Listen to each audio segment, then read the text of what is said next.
Psalms 23, brothers and sisters, is one of the most well-known psalms and one of the most familiar passages throughout the whole Bible.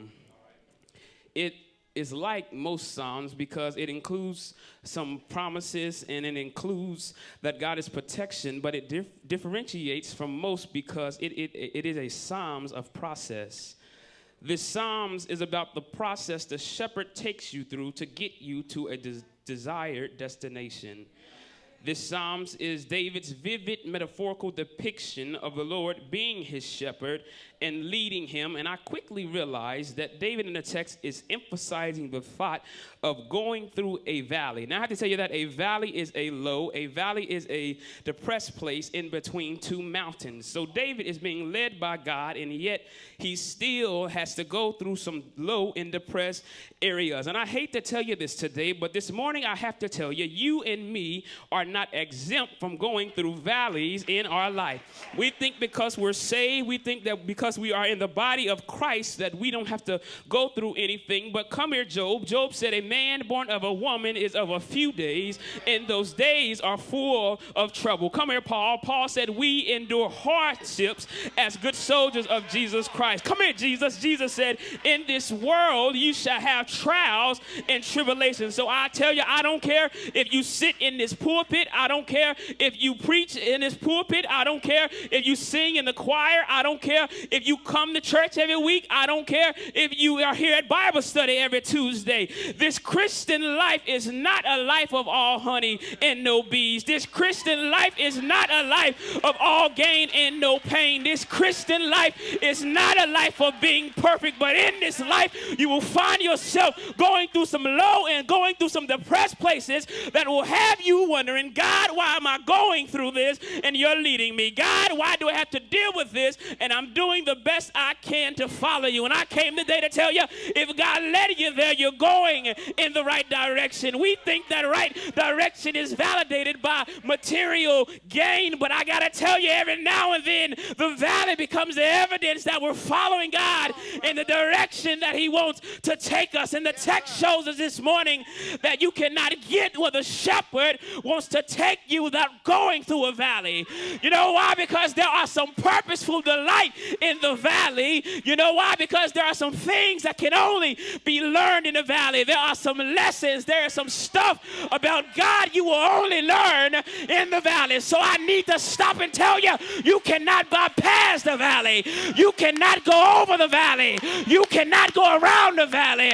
I don't care how much money you got. I don't care how much fame you got. I don't care how much Bible you know. I don't care how much religion you got. At some point in your life, you're going to have to go through the valley because the valley is part of the process. You ought to give your neighbor some sanctified dap and say it's part of the process.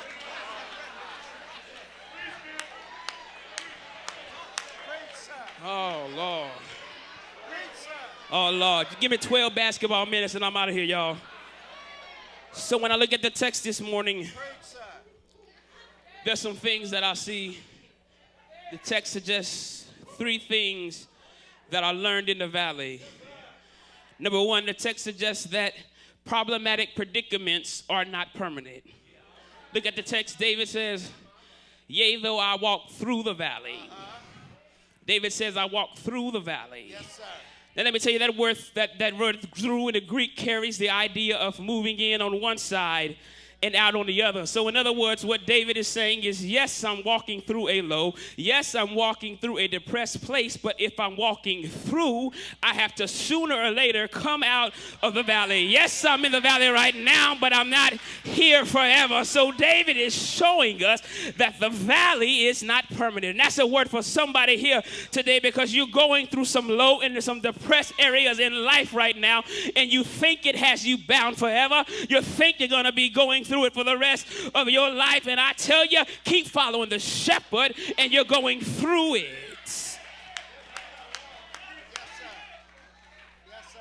So knowing the definition of through now, moving in on one side, not on the other, I have to tell you that we have to change.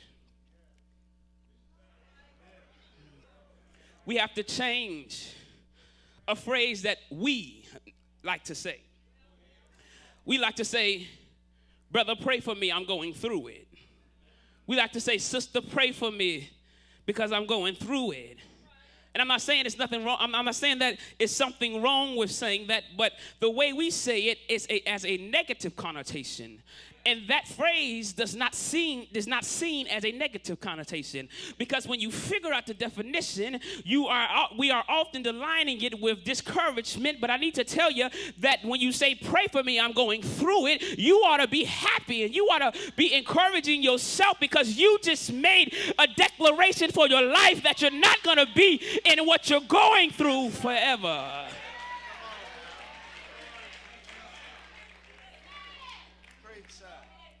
He said, I'm going through the valley of the shadow of death. I'm going through it. So listen, if you don't get anything out this sermon, you will know the topological view of a valley. A valley is in between two mountains. So I need to tell you that if you're in the valley, you have just came from one mountain and you're on your way to the next mountain. So you cannot, I'm trying to say, you cannot walk through the valley looking back at what you just came from. But when you go through the valley, you have to go through the valley focused on what you're going to. Because I know you cannot be looking back in the rearview mirror of remembrance trying to stay where you used to be. If you're going through it, you have to follow the shepherd and leave it where you left it. I know it was good. I know it matured you. I know it blessed you. But when God is ready to move you, you have to keep going through and keep your eyes forward. I tell you, you can get stuck. If you're going through the valley and looking back, you can get stuck and you can delay your valley time. I got to move y'all because I said 12 basketball minutes. Well, we just got our break. It's time for me to go. So I got to give you something else. When I look at the text,